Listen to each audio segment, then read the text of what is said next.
ओम नमः सिद्धेभ्यः ओम नमः सिद्धेभ्यः ओम नमः सिद्धेभ्यः। नमो आर्यन्ताणं नमो सिद्धाणं नमो आयर्याणं नमो वज्रायाणं नमो वेशभूषाणं। मंगलमय मंगलकरण वीतराग विज्ञान नमो तार जाते वे अरहंतादि महान।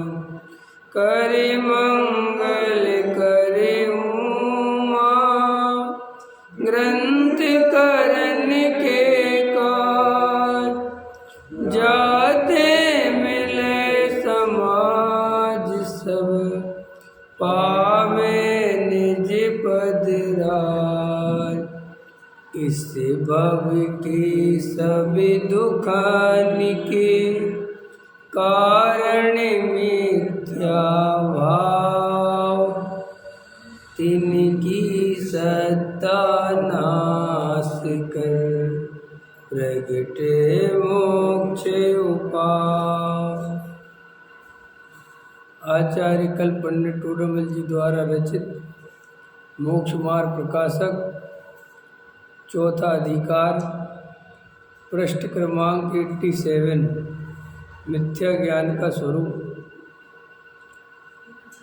देखो क्या कहते हैं, इसलिए मिथ्या ज्ञान का मुख्य कारण ज्ञानावरण को नहीं मोह के उदय से हुआ भाव यही कारण कहा है।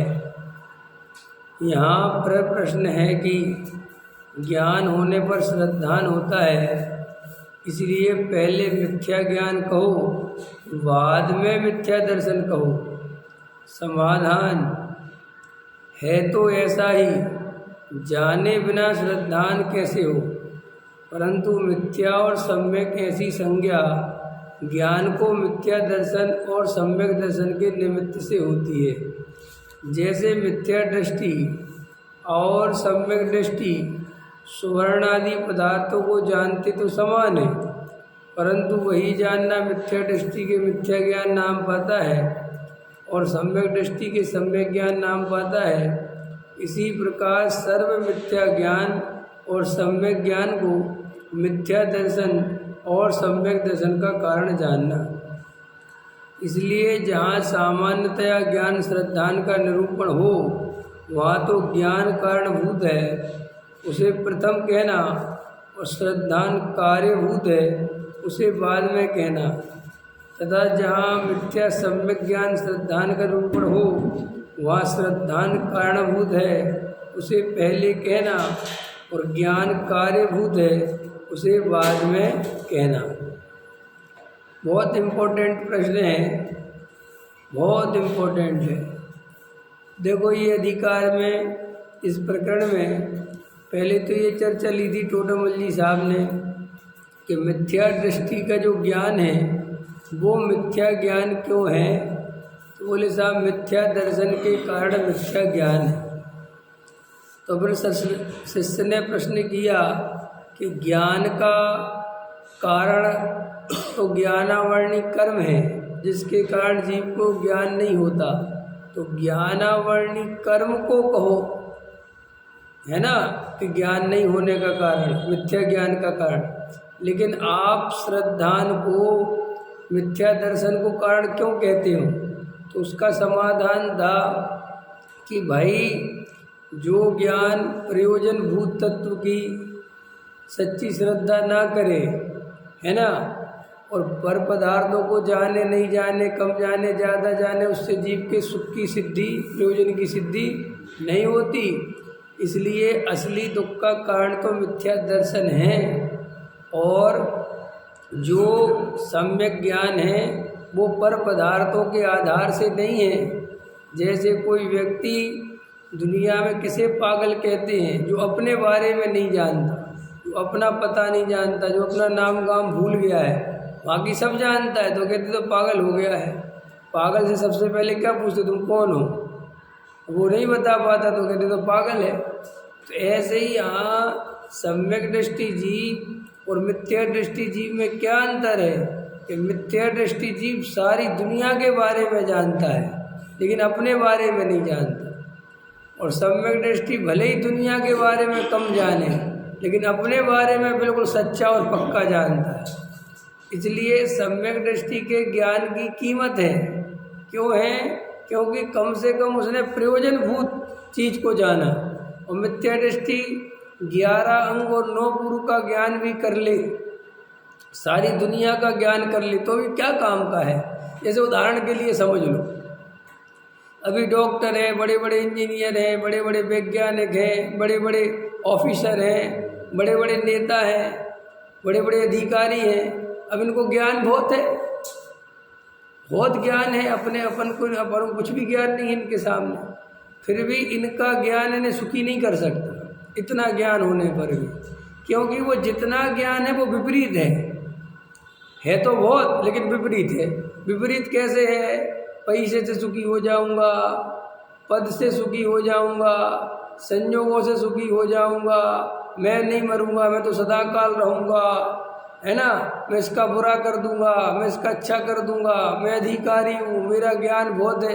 ये सारे अहंकार मिथ्या दर्शन चल रहा है। इसको तो ज्ञान भी ना कह के अगर क्षयोपम ही ज्ञान कोई ज्यादा, हाँ वो क्षयोपम ज्ञान तो है ही बहुत बराबर है, लेकिन लोग एक भाषा में उन्हें ज्ञान वाला कहते ना, ये तो शास्त्रीय शब्द है क्षयोपम, लेकिन दुनिया वाले तो कहते साहब बहुत ज्ञान है, इनको बहुत ज्ञान है, साहब बहुत ज्ञान है।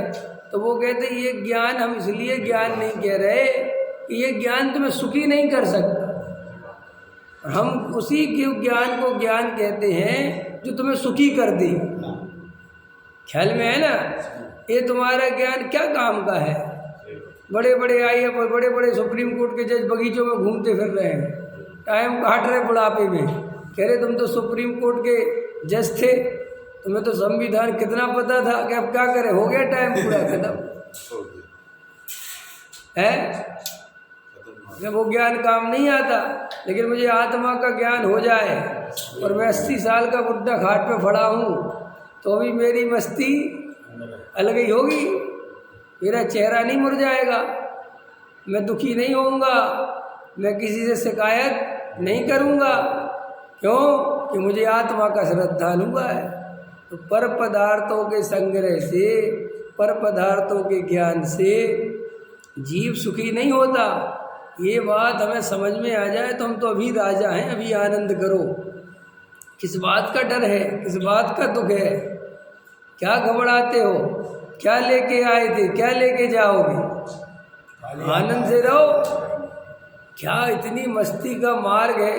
अरे मैं तो मुमुक्षु कहता ही उसे हूँ जिसके चेहरे से हंसी न जाए, तो हंसते ही रहे, जिसको देख के दुनिया का ये कौन सी संपत्ति ले रख रखी इनने, जब देखो मुस्कुराता रहता है, जब देखो मस्त रहता है, खराब परिस्थितियां हैं तो कहता है कोई बात नहीं, अच्छे से अच्छा हो तो कहता है कोई बात नहीं।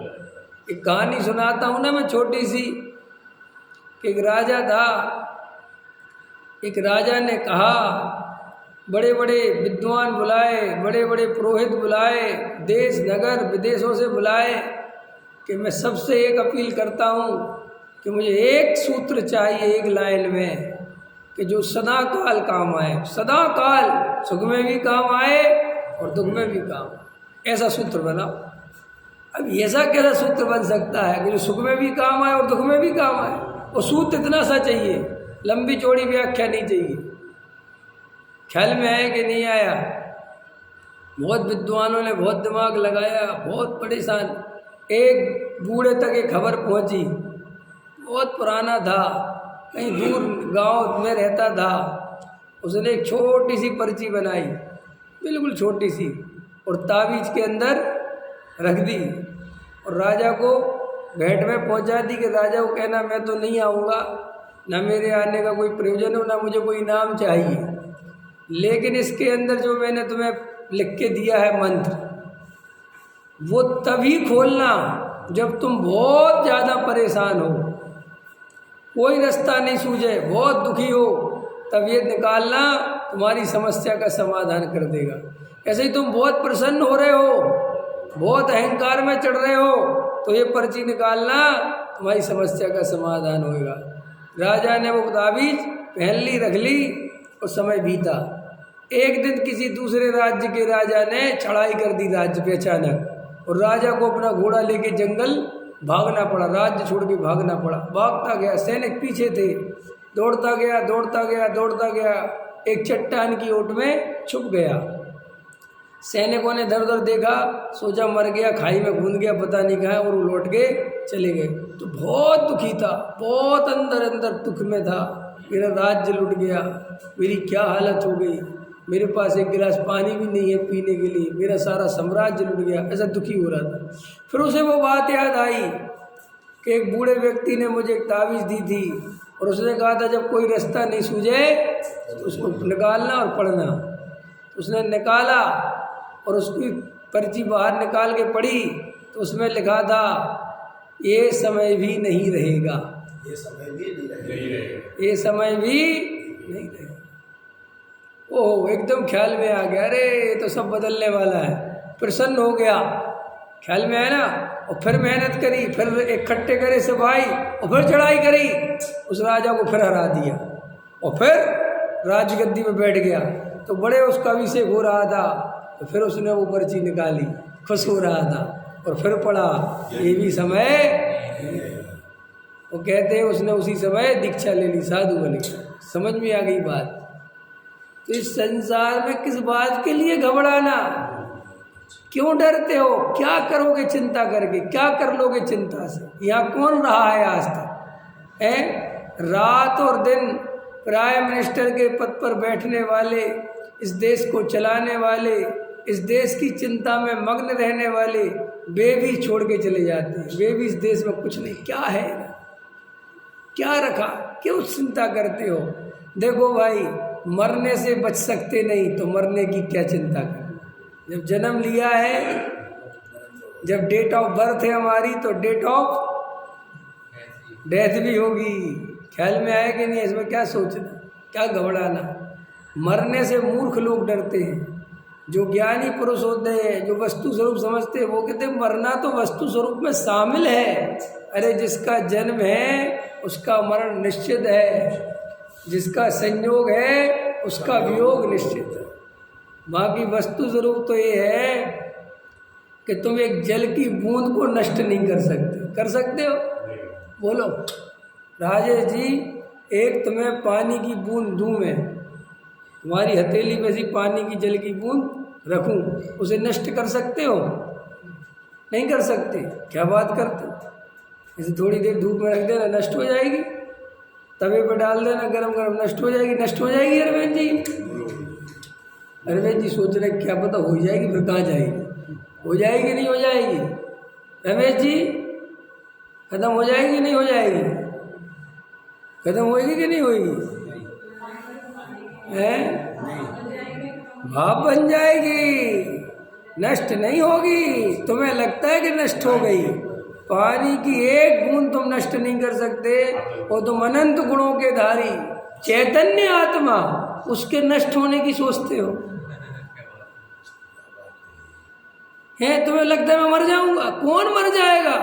मरने की व्यवस्था नहीं है प्रकृति में, संयोग का वियोग होता है। अरे अपने आचार्य ने लिखा है, मूल सर्वज्ञ भगवान ने बताया है, 6 द्रव्य सदा काल रहते हैं। क्या रहते हैं? एक शक्ति है, भाव का अभाव नहीं होता, भाव अभाव शक्ति। और एक शक्ति है अभाव भाव शक्ति, और अभाव का कभी भाव नहीं होता। जो है नहीं उसको पैदा नहीं किया जा सकता, और जो है उसको नष्ट नहीं किया जा सकता। ऐसे मंत्र अपने हाथ में दे रखे भगवान ने, अब फिर भी दुखी होते हो। संयोग का वियोग होता है, पर्याय बदलती है, नष्ट नहीं होता कुछ भी, नष्ट मूल में होता ही नहीं। वही पानी भाप बन गया, भाप से वापस पानी बनेगा, बर्फ बनेगा, ख्याल में ऑक्सीजन बन जाएगा, H2O मिलके, ख्याल में है। लेकिन वो नष्ट नहीं होता, नष्ट होने की कोई व्यवस्था। अरे जब एक पानी की बूंद को नष्ट नहीं कर सकते तो इस चैतन्य तत्व को नष्ट करने की कैसे सोचते हो? मैं किसी को मार दूंगा, मैं किसी को बचा लूँगा, कैसी बहकी बहकी बातें करते। कौन को मार दोगे, किसको बचा लोगे? है मैं मारता हूँ अन्न को या मुझको मारे अन्न जन, यह मान्यता ज्ञान है जिनवर देव के है वचन। क्लियर हो गई? तो मरने का डर निकाल दो आज से, कोई नहीं मरता। बूढ़े होते हो कि नहीं रमेश जी? कौन बूढ़ा होता है? जो जवान हुआ था वो बूढ़ा हुआ। कौन जवान हुआ था? आत्मा। आत्मा जवान बूढ़ा बच्चा होता है क्या? अरे आत्मा तो सदा काल आत्मा रहता है। जो जवान हुआ है वही बूढ़ा हुआ है। ना मैं जवान हुआ ना मैं बुढ़ापा आएगा। तो ऐसा जिसका श्रद्धान है, ऐसा सम्यक दृष्टि जीव कैसे दुखी हो सकता है? कल एक भाई ने प्रश्न पूछा यूट्यूब पे कि भैया वेद ज्ञान करना बहुत कठिन है, ख्याल में मान्यता बदलना बहुत कठिन है। हमने कहा कठिन तो है लेकिन असंभव नहीं। बदली तो जा सकती है, अनंत ज्ञानियों ने बदली है और रोज बदल ही रहे, उसमें क्या बात है। लेकिन कठिन इसलिए लगती है कि हम बदलना ही नहीं चाहते। जब बताओ आप मान्यता बदलना चाहते हो कि नहीं? हाँ या ना? सोचो, हम सम्यक दर्शन से मिथ्या दर्शन, शास्त्रीय शब्द है, इन थोड़ी नॉर्मल शब्द। तुम अपनी जो वर्तमान की मान्यता है, पर पदार्थों से सुख नहीं आएगा, संयोगों से सुख नहीं आएगा, इस शरीर में नहीं हूँ, ये विकारी भाव मेरा स्वरूप नहीं है, ये वस्तु स्वरूप है। अब ये मान्यता तुम्हारी उल्टी है कि मैं शरीर हूँ, मैं रागी द्वेषी हूँ, मैं संयोगों से सुख आएगा। अब ये मान्यता बदलने के लिए क्या चाहिए? जब तुम्हें आंवले की तरह बिल्कुल साफ साफ दिख रहा है कि यार बात तो ठीक है, शरीर में हूँ नहीं, संयोगों से सुख आया नहीं। ऐसा तो नहीं है कि संयोगों से सुख आ गया हो, और जब अभी नहीं आया, 50 साल की उम्र हो गई मेरी, तो फिर कब आएगा? देखो, एक उम्र के बाद बसंत जी आदमी शादी की उम्मीद तोड़ देता है कि नहीं? एक उम्र के बाद 30 साल तक इंतजार करता है कि हो जाएगी, है 32 साल तक इंतजार करता है, 34 तक करता है, ज़्यादा ही कब का हो ढीठ हो तो 36 तक भी कर ले, और ढीठ हो तो 40 तक कर ले, लेकिन फिर वो कहता अब नहीं होगी भाई, अब कौन देगा? है वो तो सेकंड हैंड की बात नहीं कर रहे, सेकंड हैंड नहीं कर रहे, फर्स्ट हैंड की बात हो रही है। फर्स्ट सेकंड हैंड में तो 60 साल के बंदों की होती है, उससे कुछ नहीं। अरे ये हाँ, फर्स्ट की बात कर रहा हूँ, सेकंड नहीं लेना। सेकंड तो भाई वो तो दोनों परिस्थिति के मारे हैं, तो वो तो करेंगे, वो तो एक अलग चीज। लेकिन एक नौजवान युवक 34-36 साल तक आशा रखता है, फिर छोड़ देता है कि अब मेरी शादी, क्योंकि समझ जाता है अब नहीं हुई तो कब होगी। लेकिन ये मिथ्या दर्शन में मूर्ख आदमी 50 साल का हो जाता है, 55 साल का हो जाता है, उम्मीद नहीं छोड़ता, कहता मैं सुखी नहीं हो पाया, मेरा बेटा करेगा। अच्छा गजब का आदमी है। अरे भाई जब तू खुद ही नहीं हो पाया तो दूसरा करेगा, कमाल के आदमी हो। लेकिन ऐसा ही लगता है लोगों को, मेरा बेटा कराएगा, मुझे क्या कराएगा बेटा। ऐसी स्थिति है जीव। अब वो कह रहा मान्यता बदलना कठिन है। अरे मान्यता बदलना कहाँ कठिन है? बदलने के लिए है क्या? 2 और 2 4 जैसी बात है। इतना बढ़िया निर्णय निकल के आता है कि कहाँ सुख होना है, क्या सुख होना है, संयोगों में क्या सुख मिलना है, क्या पागलपन करना। अरे आपको पता है जैन धर्म में, सच सुन लो अच्छे से, जैन धर्म तो वस्तु स्वरूप पर टिका हुआ है। जैन धर्म तो वस्तु स्वरूप धर्म है। यहाँ पे कोई आशीर्वाद दे दे, कोई किसी का भला कर दे, कोई भगवान किसी का भला कर दे, जैन धर्म है ही नहीं। जैन धर्म तो ये कहता है कि आग में हाथ डालोगे तो जलेगा। जैन धर्म कितना है, कितना बढ़िया है। वो कहता हाथ में आग में हाथ डालोगे तो जलेगा। कि नहीं हम महावीर की पूजा करते कि भैया यहाँ पूजा करने से कुछ नहीं होता। ख्याल में वस्तु स्वरूप ऐसा है, आग जलाती है और हाथ उसमें पड़ेगा तो जलेगा। ऐसे ही अगर राग देश करोगे, पर पदार्थों में अपनापन करोगे, मोह से परिणमित होगे तो दुखी होगे। यही वस्तु का स्वरूप है। ये आशा मत करो कि हम मोह से परिणमित होते रहेंगे, कसायों की पूर्ति करते रहेंगे और हम सुखी हो जाएंगे। आज तक कोई नहीं हुआ, कोई हो नहीं सकता। कैसे हो सकता है? पैसों के कारण कोई जीव सुखी हो जाए? अगर ऐसा स्वरूप होता तो फिर तीर्थंकर क्यों त्यागे, फिर कोई दीक्षा ही क्यों लेता? फिर तो क्या बात है? सोने से सुख होता, गोल्ड से क्यों कहा जाता? स्त्रियों से सुख होता, पुरुषों से सुख होता तो क्यों जाते? अब ये अलग बात है कि तुम जाग के देखने को तैयार नहीं हो। जाग कर देखो तो सब दिखाई देता है।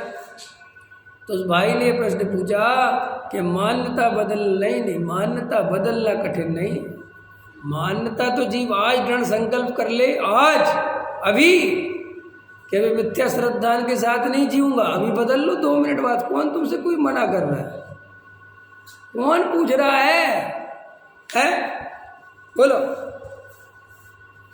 कोरोना चला गया ना कोरोना, है? तुम्हारा वो नकाब भी चला गया कि नहीं चला गया? क्या कहते उसको, हैं? मास्क। अब दोबारा जब आएगा तो देखेंगे। अभी चला गया, निकल गया, बात क्लियर हो गई, छोड़ो। जब आएगा देखो कितने संसार में हम कितने निर्णय पूर्वक जीते हैं। ख्याल में अब क्लियर हो गई, अब ठीक है, चल छोड़ो। ऐसे ही आचार्य भगवंत कहते जब तुम लोग में इतने जल्दी जल्दी निर्णय बदलते हो, मान्यता बदलते हो। बच्चन जी मेरे सामने देखते देखते अशोक नगर निवासी थे, अब विश्वास नगर निवासी हो गए। एड्रेस बदल गया कि नहीं बदल गया? अच्छा, ये मान्यता बदलने में बच्चन जी ने वहाँ 20-25 साल निकाले, कितनी देर लगी होगी? कि नहीं यार भैया 2-4 साल तो लगेंगे ये बात समझने में कि विश्वास नगर में रहने लगा। कोर्ट में एक ठप्पा लगाता है वो कहता है ये मकान तुम्हारा। सम्मेलन तुरंत होता है कि मेरा? लोग कहते मान्यता बदलने में देर लगती है। कहाँ लगती है मान्यता बदलने में देर? कब लगी? किस चीज में लगी? बेटा यहाँ पैदा नहीं हुआ, मैं बाप बन गया, मेरा बेटा हो गया, कितनी देर लगी मान्यता बदलने में? अभी तक तो नहीं मानते थे कि मैं बाप हूँ, अब कैसे मान लिया 1 सेकंड में कि साहब कैसी बात करते हो, ये बेटा हो गया। तो जैसे मान्यता बदलने में टाइम नहीं लगता, तुम्हारा निर्णय सही होना चाहिए, पक्का होना चाहिए। 1 मिनट बदल जाती है, इनमें क्या है? ऐसे ही मैं आत्मा हूँ, मैं शरीर नहीं हूँ, ये मान्यता बदलने में कोई बड़ा लंबा चौड़ा काम नहीं है। बस जाग के शांति से देखना है और निर्णय कर देना है कि बस आज से आत्मा हूँ, शरीर नहीं हूँ। ईमानदारी से निर्णय करो, डरते क्यों? कि साहब वो अनुभव कि जब ऐसे निर्णय करोगे तभी अनुभव आता है आत्मा का। कई लोग ऐसा सोच रहे हैं कि हम तो पहले ध्यान कर लेते हैं, अनुभव कर लेते हैं, फिर हम सम्यक दृष्टि हो जाएंगे। ऐसे कभी सम्यक दृष्टि नहीं होते। सम्यक दृष्टि वो जीव होता है जिसका तत्व निर्णय बिल्कुल मजबूत होता है। जिसका तत्व निर्णय मजबूत नहीं है वो सम्यक दृष्टि नहीं हो सकता। इसलिए तत्व निर्णय करो, पहले बिल्कुल निर्णय करो। पैसे से सुख नहीं है, इसके लिए कोई शास्त्र खोलने की जरूरत नहीं है, इसके लिए कोई मंदिर जाने की जरूरत नहीं है। तो बिल्कुल आंखों देखी बात है कि यार पैसे से आज तक हुआ कौन है सुखी? और ये पैसे की इतनी आशा कर, अजब बात है, तुम बहुत पैसा क्यों चाहते हो? सोचो, बताओ क्यों चाहते हो बहुत पैसा? एक ही कारण है कि जगत को दिखा दूं कि मैं कुछ हूँ, बस। अरे बहन जी, और कोई बात नहीं है। ये बड़े बड़े कोठी बंगला वाले ख्याल में है ना, अपने आप को क्या समझते हैं? ये अहंकार काम करता है, वो रेस लगी है और कोई आपका कारण नहीं है बहुत पैसा कमाने का। आप ये सोच रहे कि आपको कुछ नहीं पता, ये मूल में अहंकार है। और जब वो पैसा इकट्ठा हो जाता है तो फिर उसका प्रदर्शन होता है। वो इतनी सी तो बात है। और होता क्या है? तो प्रदर्शन करते हैं, लाखों रुपए करोड़ों कमाते हैं, फिर प्रदर्शन करते हैं, फिर दिखाते हैं दुनिया को कि मेरे पास पैसा है। और फिर जिसके पास जितना है वो तो उस हिसाब से करता है। तो मूल में आपकी जरूरत पैसा इसलिए है कि मान कसाई की भूख है। अगर ये बात समझ में आ जाए कि अरे कौन बड़ा कौन छोटा क्या रखा, तो देखो वो भूख कमजोर पड़ जाए। सम्यक दृष्टि ज्ञानी धर्मात्मा को जो आत्मा का आनंद है, जो आत्मा की मस्ती है, जो आत्मा का निर्णय है, जो भेद ज्ञान है, जो आत्मानुभूति है, इसलिए उसके बल पे सम्यक दृष्टि सदा काल आनंदित रहता है। और मिथ्या दृष्टि जीव कितने ही रुपया पैसा मकान दुकान जोड़ता रहे, कितने ही पुण्य का उदय आ जाए, याद रखना पुण्य के उदय से कोई जीव सुखी होता ही नहीं। पुण्य के उदय से दूसरों को वो जीव सुखी लगता है और भ्रम से वो अपने को मानता है, लेकिन मूल में होता नहीं। क्यों? क्योंकि वही पुण्य उदय वाला जीव अनंत आकुलता में घिरा हुआ दिखाई देता है। और जो आकुलता में घिरा हुआ है, जो शांति से बैठ नहीं सकता, वो जीव सुखी कैसे हो सकता है? ये अलग बात है कि कोई आकुलता में ही अपने को सुख मान ले। नहीं समझ में आया? अब ऐसे मान लेते हैं। कई लोगों की जो दुकानें होती हैं, ये दुकानें चलती हैं जो बहुत ज़्यादा, सुबह 7 बजे से खोल ली और रात के 11 बजे तक ग्राहकी होती है। उन लोगों को, उनके मालिकों को जो चलती है ना, वो समझ गए इसका, वे बेचारे पानी भी ढंग से नहीं पीते, ऐसे रोटी खाते जाएंगे, देखे बस देंगे 2-4 पैसे काटो, क्योंकि वो कैश काउंटर होता है। तो कैश काउंटर पे किसी को बैठा तो सकते नहीं। कोई लड़के को बैठा है तो भैया भी उठा के धर ले, क्या कर लोगे? तो वे कैश काउंटर पे अपनी पत्नी को बैठाएंगे, खुद बैठेंगे, अपने लड़के को बैठाएंगे, नहीं तो है, और रोटी खाते आएंगे। पता नहीं चलेगा रोटी कब अंदर चली गई, क्या हुआ, समझे? अब दूसरे को कितना अच्छा लगता है, बोलो क्या दुकान है यार इसकी, क्या मौके पे दुकान है, क्या गजब। वो भी सोचता है क्या मौके पे दुकान है, वो भी सोचता है। लेकिन मैं सच बता रहा हूँ, एक बार की बात है, मैं जब अभी बहुत ज़्यादा, मैं 8-10 साल पुरानी बात है, एक हमारे मित्र हैं, मैं उनका प्रेस बनाता था।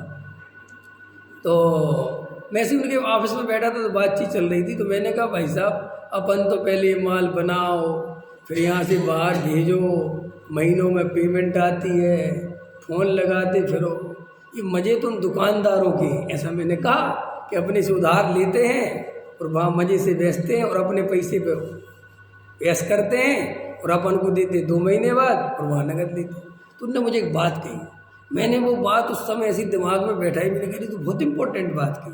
उन्होंने कहा विवेक जी ऐसा नहीं है, भी अपने से बहुत ज़्यादा दुखी है। मैंने कहा क्यों? बोले देखो तुम तो मेरे पास घंटों गप्पे मारते हो, आके या बैठे रहते हो, वे हिल नहीं सकते वहाँ से, उनको बाथरूम भी आ रही होती है तो घंटों साधनी पड़ती है कि क्यों, कि जब तक कोई आ नहीं जाए तो बाथरूम जाऊं कैसे मैं? अब बोलो, 1 मिनट के लिए वो लॉक क्या होता है, वो जो भी होता है कि जिसमें पैसा डालते हैं गुल्लक, 1 मिनट के लिए उसको चाबी को उससे हटा नहीं सकते, चाबी नहीं छोड़ सकते। बोलो कितना परिणाम वहीं लगा रहता है, उतनी आकुलता झेलता है वो कि साहब तुम कितने कमाते हो, कि मैं 50,000 कमाता हूँ। वो उतनी आकुलता झेल के कितना कमाता है, कि 80,000 लाख रुपए। तो उस 50,000 में उसका जीवन नष्ट हुआ जा रहा है, पूरा जीवन जा रहा है बेचारे को। ख्याल में आया ना? और फैक्ट्री वाले को क्या है, फैक्ट्री चल रही है, वो घर में बैठा हुआ हो रहा है, चल रहा है, कोई बात नहीं। तो हर चीज़ का एक अपना अपना दुख भी है। लेकिन भाई जो हमारा बहुत ज़्यादा उपयोग खाए, घाटे का धंधा कौन सा है बोलो? हमारे आचार्य भगवंतों ने जुआ खेलने को मना करा, पता है आपको? हमारे आचार्य भगवंतों ने, ज्ञानियों ने वो सारे काम मना करा जिसमें आकुलता बहुत होती हो, और अपने यहाँ के लोगों ने उसे हर चीज़ में पाप लगा दिया। पाप बाप से कोई लेना देना नहीं है मुनिराजों को। उनको, ज्ञानियों को एक ही बात दिखती है कि जो जीव राजा है, ये जो आनंद से भरा पड़ा हुआ है, ऐसे कामों में ना लग जाए जहाँ ये आत्मा की सुध न ले पाए। उनको इस बात की चिंता है और कोई चिंता नहीं हो।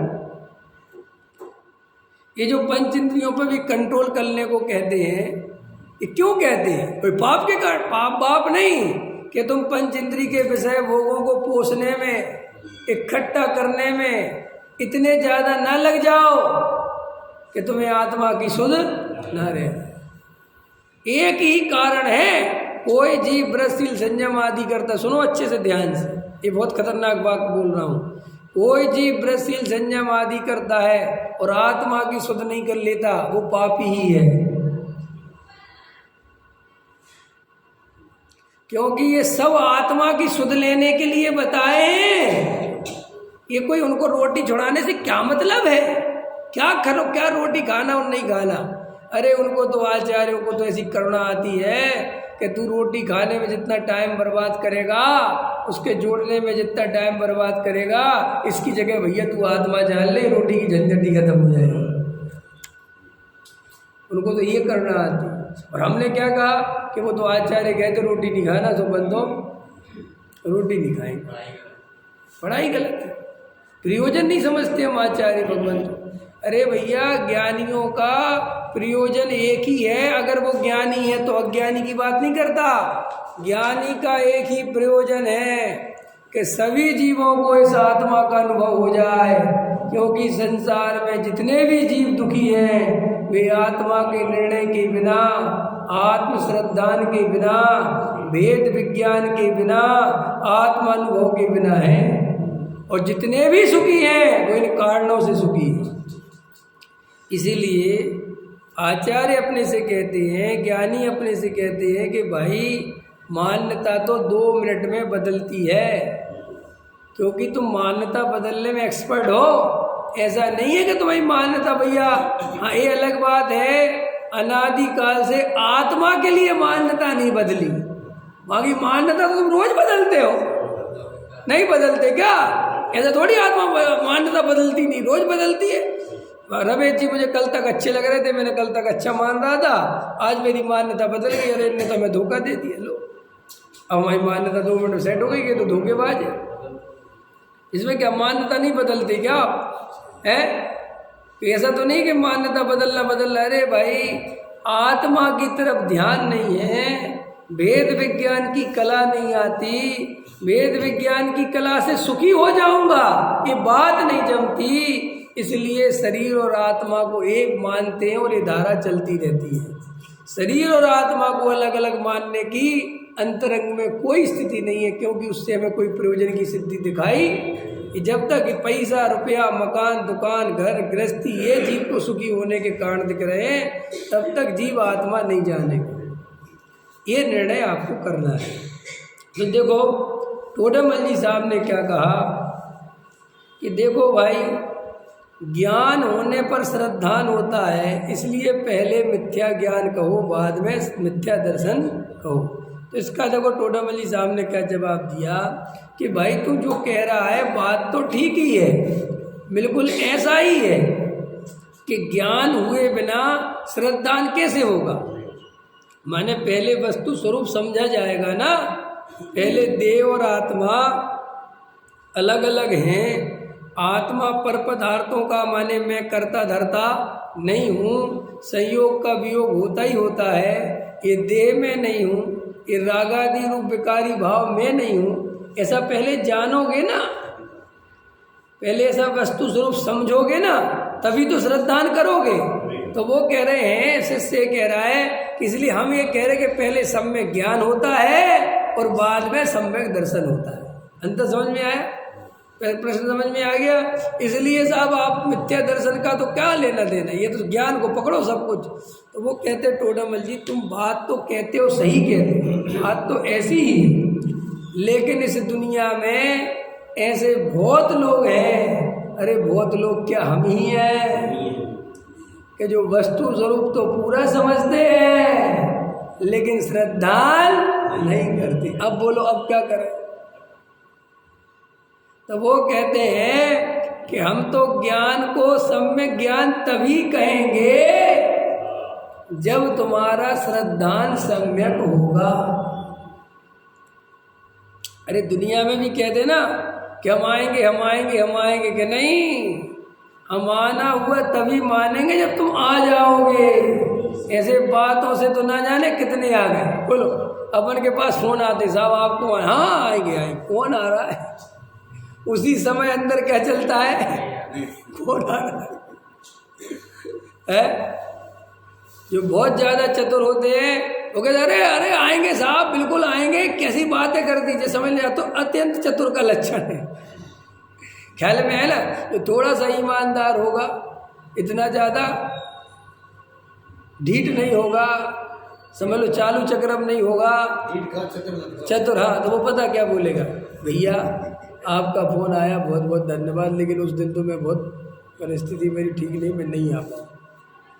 क्योंकि वो ईमानदार है, जिम्मेदार आदमी, अपने उत्तर देने के प्रति जिम्मेदार। और जो गैर जिम्मेदार होते हैं उनसे बात कैसे होती पता, उनको किसी भी बात के लिए फ़ोन करो, अरे बिल्कुल, उनको पता करना तो है ही नहीं, लेकिन बोलने में क्या जा रहा है, बोलने के पैसे थोड़ी लगा, अरे बिल्कुल पहुँचेंगे साहब, आप तो हमारे बहुत खास हो, उनका हर ही कोई खास है।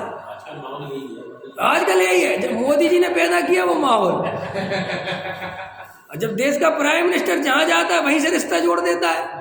वो कहता पंजाब से मेरा सदियों से रिश्ता है, न जाने कितने आदिम मानव का जमाने का आदमी है क्या, जहाँ जाता है वहीं खड़ा हो जाता है, मेरा यहाँ रिश्ता है, मेरा वहाँ रिश्ता है, यहाँ तो मैंने 20 साल काटे, यहाँ तो मैंने 10 साल काटे, यहाँ तो मैंने माने 20-30 साल से उसने कम कहीं काटे ही नहीं, समझ ना, पता नहीं कितना लंबा आदमी है। क्यों, क्या जनता है, सुनती है, खुश होती है, अरे साहब हिमाचल गए तो हिमाचली, राजस्थान गए तो राजस्थानी, पंजाबी गए तो पंजाबी, तमिल तक से रिश्ता जोड़ दिया अगली ने, और साउथ में ही बोल दिया कि यहाँ तो मेरा बहुत पुराना है। अरे राम, कहीं तो बचा लो, हाँ भारत से आया तो इसका बस नहीं चलते रखे थे, अमेरिका से बहुत पुराना रिश्ता है, वही बोल दे। तो जिसको, जो गैर जिम्मेदार आदमी होगा वो कुछ भी बोलता है, समझ गए, कुछ भी। तो मुझसे बोलोगे भैया हमें आपके, अरे आप जब कहोगे आधी रात को खड़े रहेंगे, समझ लेना जी बिल्कुल यही गायब होगा, उस पर तो भरोसा बिल्कुल ही मत करना। ख्याल में है ना, दुनिया में जो हर किसी का खास हो वो किसी का खास नहीं होता, ध्यान रखना। जिसकी सारी दुनिया मित्र हो उसका कोई मित्र नहीं होता। ख्याल में है कि नहीं है, क्योंकि वो तो सबके साथ, और जी सबसे, जो ऐसा भी समझो, सबसे मित्रता करते फिरते डरे हुए लोग होते हैं, अंदर से भय होता है। भय इसलिए होता है, इनको लगता है सबसे बना के चलो, लोभी और भय और लोभ जो है ना, एक ही सिक्के के दो पहलू हैं। आदमी भय से और लोभ से जुड़ता है इंसान से।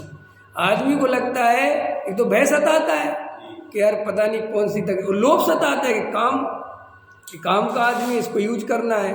तो जो यूज करने वाली जो आदत होती है ना लोगों की, इसको यूज करना है, इसको यूज करना है, इसको, तो वे क्या करते, सबसे मीठा मीठा बोलते हैं। वो जो सबसे बहुत मीठा बोले, समझ लेना इससे थोड़ा खतरा है, इससे बच के रहो। ख्याल में है ना, जो ज़्यादा ही झुकता है वो ही छीनता है। हाँ, और अल्प परिचय, अल्प सत्कारी, अल्प परिचय। क्यों कहते हैं कि ये जो तुम परिचय बढ़ाते हो, इससे सम्मेलन नहीं होता, इससे मोह नाश नहीं होता, मोह बढ़ता है। अरे मोह का विस्तार कम से कम करो। क्या रखा दुनिया, 1000 मित्र बनाओगे, क्या फायदा, क्या जरूरत है। ख्याल में है ना, हमारे शास्त्री लोग हैं ना, बड़े कनेक्शन रखते हैं आपस में, कनेक्टिविटी। मेरी कनेक्टिविटी टूट गई सबसे, तो वो कहते जी अपने ग्रुप से अलग हो गया। मैंने कहा अलग ही हो जाना, समझ में आया। हाँ, मैंने कहा ना, क्यों, अब दिल्ली में ज़्यादा कनेक्टिविटी रहो, अन्यथा मत लेना। अब फ़ोन कर रहे हम आए दिल्ली, तो हम क्या करें, हम आए। अब ये दिल्ली इतनी बड़ी है, अब यार रोज़ कोई ना कोई पदार्थ है, मैं क्या करूँ, मैं यहाँ परीक्षा देने आया हूँ, मैं फलाना देने आया हूँ, मैं यहाँ काम से, तो मैं क्या करूँ। अब मैं तुमसे दोस्ती बढ़ाता चला, अब नहीं घर बुलाऊँ तो परेशानी, अब ये 1000 झंझट तो मेरी फंसी। अब मैं, और फिर दूसरी बात, अब स्टेशन पे ही आ जाइए लेने, दिल्ली बहुत बड़ी है, अब भैया कौन रहा है। फिर हम आ गए, अब ये ऐसा तो नहीं कि छोटा सा गाँव हो, छोटी सी जगह हो। अब भाई साहब हम खड़े हैं साहब, सायदरे के पुल के नीचे, आओ यहाँ से कैसे आना है, पता चला मैं उसको एड्रेस बताते ही थका जा रहा हूँ।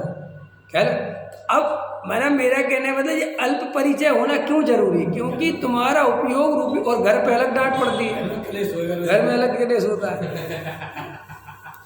मतलब वो अल्प परिचय इसलिए नहीं, और उस अर्थ में नहीं लेना। बात है कि भाई हमारा उपयोग, हमारी ताकत जितनी, अब एक बात बताओ, कई लोग कहते अरे तो गृहस्थ के पास जिम्मेदारी बहुत है, क्या करे वो बेचारा, इस समाज सेवा में लगा रहेगा तो उसका घर लुट जाएगा और फिर समाज रोटी भी नहीं देगी है। तो इसलिए बहुत ही समाज सेवा भी सोच समझ के किया करो, न घर में रोटी नहीं मिलेगी, वो कहेंगे अब समाज में जाके खाया है। समाज किसी का नहीं, क्योंकि समाज का कोई वो थोड़ी है कि पर्टिकुलर इसका नाम समाज है। अरे समाज मतलब एक कक्षा जिसमें कोई नहीं है, नहीं समझ में?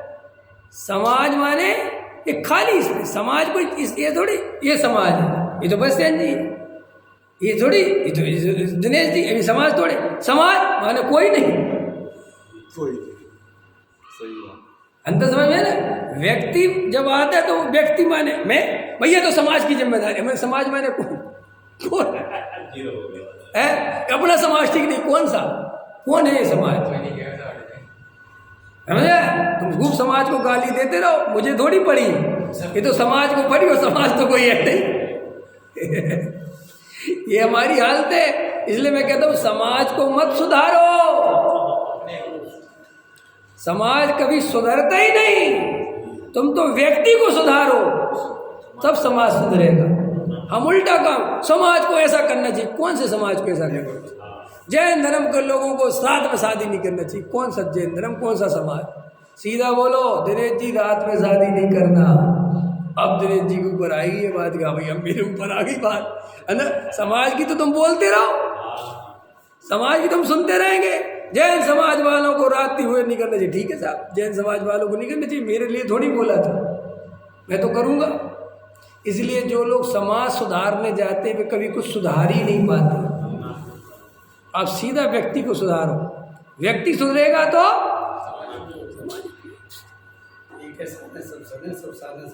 लाल बहादुर शास्त्री ने एक नारा दिया था उस समय, लाल बहादुर शास्त्री का पता नहीं, पंडित जवाहरलाल नेहरू का ध्यान नहीं है, कि साहब इस देश में गंदगी बहुत है।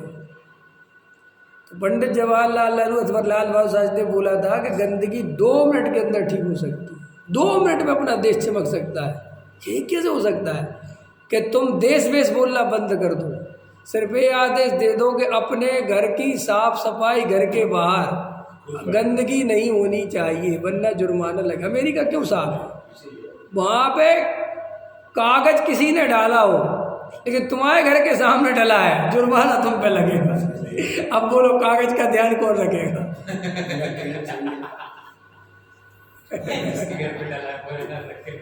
और छोटा मोटा जुर्माना नहीं लगता, 500 डॉलर लगते, 300 डॉलर लगते, 200 डॉलर लगते, तो भैया वे साफ सफाई रखते, नहीं समझा? और हमारे यहाँ तो जुर्माना इस बात में कि कचरा तुमने बाहर नहीं डाला तो,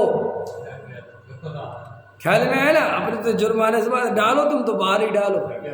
अरे हिंदू अपने, हाँ अपने देश में दिल्ली के कितने महान लोग हैं, वो कचड़े की इतनी सुविधा कर दी, छोटी गाड़ी कर दी और बड़ी गाड़ी कर दी, गली में नहीं घुस पाए तो छोटी गाड़ी कर दी। लेकिन हमारे यहाँ के लोग इतने माने कि गाड़ी आती 7 बजे, वे 6 ही बजे कचड़ा फेंक देते बाहर। वो कहते आएगा वो उठा लेगा। बताओ एक बार बताओ, पन्नी वाला कचड़ा तुमने ऐसा फेंका, वो फट गया, उसको उठाने में कितनी दिक्कत होगी, कितनी गंदगी फैलेगी। वो डायरेक्ट उसकी गाड़ी में गिर जाता तो इतनी भी अकल नहीं है। और अभी गवर्नमेंट एक आदेश लागू कर दे, कोई कचड़ा फेंकते दिख गया कि मास्क कोई आसानी से लगा सकता था क्या अगर 2000 का चालान नहीं रखते तो? लोग कहते गवर्नमेंट पूरी क्या करे गवर्नमेंट, नहीं सुनते आदमी, कोई सुनने को राजी नहीं है। और कचड़ा मैं देखता हूँ लोग ऐसा फेंकते चले जाते, फेंकते चले जाते, वो इतना गंदगी लगती है। और फिर बाद में निकलेंगे खुद ही नाक से कूड़ेंगे। लोगों को अकल नहीं है, जैसे मैं खुद में बहुत हूँ, खुद अपने मोहल्ले में डाल के आया है और दूसरे के मोहल्ले से गुजरेगा, देखो लोग कैसा कचड़ा भेजो, खुद फेंक के आया हो। ये महान आत्मा है अपनी, ख्याल में अपने देश में उत्कृष्ट लोग रहते हैं। और एक अहंकार की, अपने देश के लोगों की बुराई नहीं करना चाहिए, सच्चाई ऐसे थोड़ी बोलना चाहिए। क्यों? जो सत्य है उसको सत्य को नहीं बोलना चाहिए, चाहे हमारा देश हो चाहे किसी का देश, उसमें क्या बात है? हमारा मोहल्ला हो चाहे कोई, अगर हम गलत है तो गलत है, उसमें क्या बात? सुधारो अपनी गलतियाँ। तो इस तरीके से टोडामल जी साहब कहते हैं कि तुम्हारा ज्ञान सम्यक ज्ञान तभी कहला सकता है जब तुम्हारा श्रद्धान सम्यक हो। अगर तुम शास्त्रों की जानकारी को, आगम की जानकारी को पढ़ लेते हो, समझ लेते हो, याद कर लेते हो और फिर ये चाहते हो कि मेरे ज्ञान को सम्यक ज्ञान कहो, तो टोडामल जी साहब कहते ऐसा संभव नहीं है। हमें तो तुम्हारा ज्ञान सम्यक तब कहलाएगा, तब कहेंगे जब तुम्हारा श्रद्धान सच्चा हो। अगर तुम्हारा श्रद्धान सच्चा नहीं हो तो फिर सम्यक दर्शन का कोई मतलब, तो सम्यक ज्ञान का कोई मतलब नहीं है। ठीक है, तो देखो एक विवक्षा तो ऐसी है कि सम्यक दर्शन कारण है और सम्यक ज्ञान कार्य है।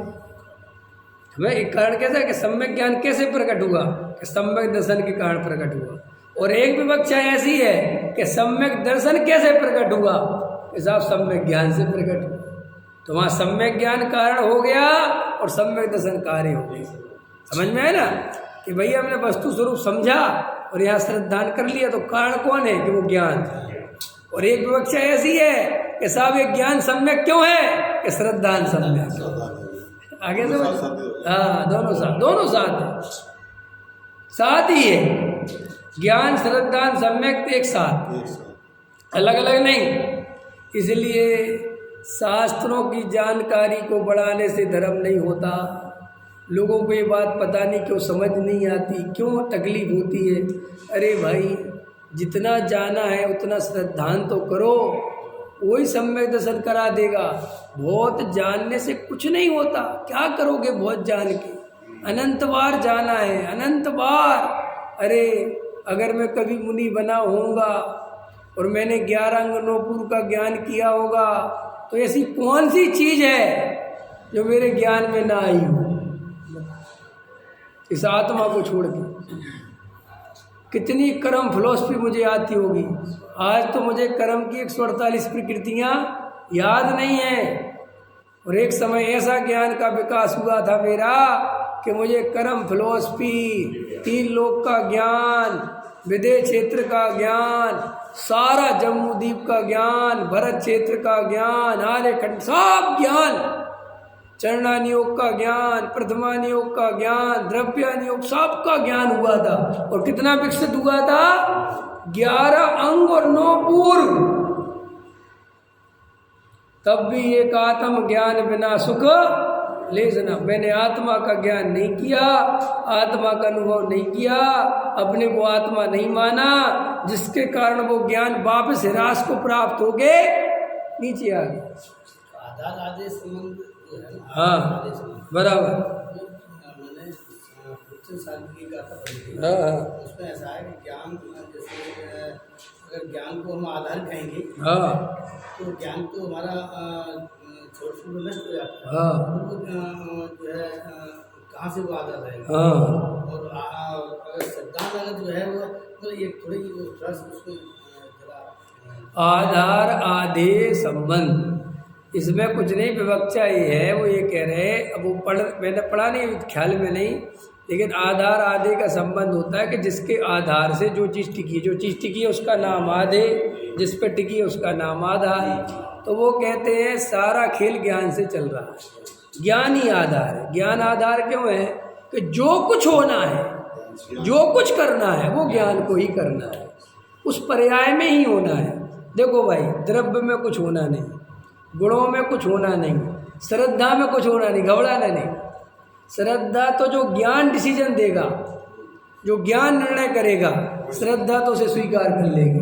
ऐसे चारित्र में भी कुछ नहीं होना है कि ज्ञान अपने ज्ञान स्वभाव में रम जाएगा, इधर उधर उपयोग नहीं जाएगा, तो वो चारित्र प्रवृत्त हो जाएगा। आज स्कूल ढीला हो गया, आज हमारा स्कूल ढीला हो गया, तो फिर वो तो 6 उपसम ज्ञान है। वो स्क्रू ढीला हो गया, वो आधार, वो ऐसा आधार नहीं पकड़ना, वो ऐसा आधार पकड़ना कि आपका स्क्रू ढीला हो गया, आप पागल हो गए, तो उसका भी कारण ज्ञान ही है। तो हर चीज़ का आधार क्या है? ज्ञान। चाहे वो तुम विपरीत रूप पढ़ना मन करो, बात इसकी नहीं, सम्यक और विपरीत अर्थ में नहीं लेना। वो तो इस अर्थ में है कि तुम कुछ भी हो, तुम्हारे जीवन में सुख हो, दुख हो, तकलीफ हो, आकुलता हो, उस सब का कारण ज्ञान है। कि ज्ञान कैसा, कि ज्ञान जैसा निर्णय करेगा, ज्ञान जैसा मान, बस वो सब वैसा हो जाएगा। तुम्हारे ज्ञान में 1 मिनट में निश्चय हुआ कि मैं शरीर नहीं हूँ, मैं आत्मा हूँ, सुखी हो गए। तुम्हारे ज्ञान में ये निर्णय हुआ कि मैं तो शरीर ही हूँ, दुखी हो गए। तुम्हारे ज्ञान में निर्णय हुआ कि पैसे से सुख आता है, दुखी हो गए। तो वो सारा आधार क्या है? तो आचार्य कहते कि सब चीज़ों का आधार एक ज्ञान ही है। इसलिए ज्ञान समान न आन जगत में सुख को कारण, और ज्ञान समान न आन जगत में दुख को कारण। उसमें क्या, क्योंकि वो ऐसा नहीं लेना, वो ऐसा भी लेना। देखो गजब गजब है ना, गजब है, ये भी समझने ला। अच्छा व्याद कि साहब जो मोक्ष जाएगा ना, वो ही आदमी साथ में नरक जा सकता है। क्वालिटी दोनों एक साथ उत्पन्न होती है। आपको पता है चौथे काल का आदमी ही मोक्ष जा सकता है, और चौथे काल का ही आदमी साथ में नरक जा सकता है। ये पंचम काल का आदमी न साथ में नरक जा सकता है न मोक्ष जा सकता है। क्वालिटी एक साथ पैदा होती है, ख्याल में है ना। तो ऐसी हमारी और आपकी क्वालिटी एक साथ। हम चाहें यही लो साहब 1 मिनट में उसी ज्ञान से सुखी, और हम चाहें तो उसी ज्ञान से कल्पनाएं कर करके मूढ़ जन कल्पना करे। तो कल्पना कौन करता है? कौन करता है? ज्ञान। पर पदार्थ में सुख मिलेगा, ये कल्पना कौन कराता है? ज्ञान। और पर पदार्थों में सुख नहीं मिलेगा, ये निर्णय कौन करता है? ज्ञान। फार्मूला पकड़ लो। ज्ञान जो है आत्मा में, आत्मा में ज्ञान है कि ज्ञान में आत्मा है, ये जो है ज्ञान है आत्मा के आधार से है, या आत्मा के आधार से ज्ञान है। बराबर। आपने नमक का स्वाद लिया, नमक खाया, खारा लगा। अब बताओ ये खारापन नमक के आधार से कि नमक खारेपन के आधार से? नमक खारा है। हाँ, नमक खारा है ना। आधार कौन है? जैसे वहाँ तुम इस बात का विकल्प ही नहीं करते कि कौन आधार है कौन आधे, सीधा मजे लेते, ऐसे सीधे मजे लो। ज्ञान आत्मा है कि आत्मा ज्ञान है, काहे को जबरदस्ती खुदाई करने में लगे हो? कुछ नहीं रखा है बातों में, ये सब पंडितों के भरोसे छोड़ दो। समझ गए ना? सीधी सी बात है। आचार्य अमरचंद देव ने कहा हमसे कि ज्ञानी आत्मा है और आत्मा ही ज्ञान है। कि महाराज ऐसा तो मत करो, आत्मा में अनंत गुण। ने कहा बकवास बंद कर, जो हम कह रहे हैं वो अनुभव कर। क्यों? कि ज्ञान ही आत्मा इसलिए है कि इस आत्मा में जब अनुभव करने जाओ तो ज्ञान के अलावा कुछ दिखाई। सहजानंद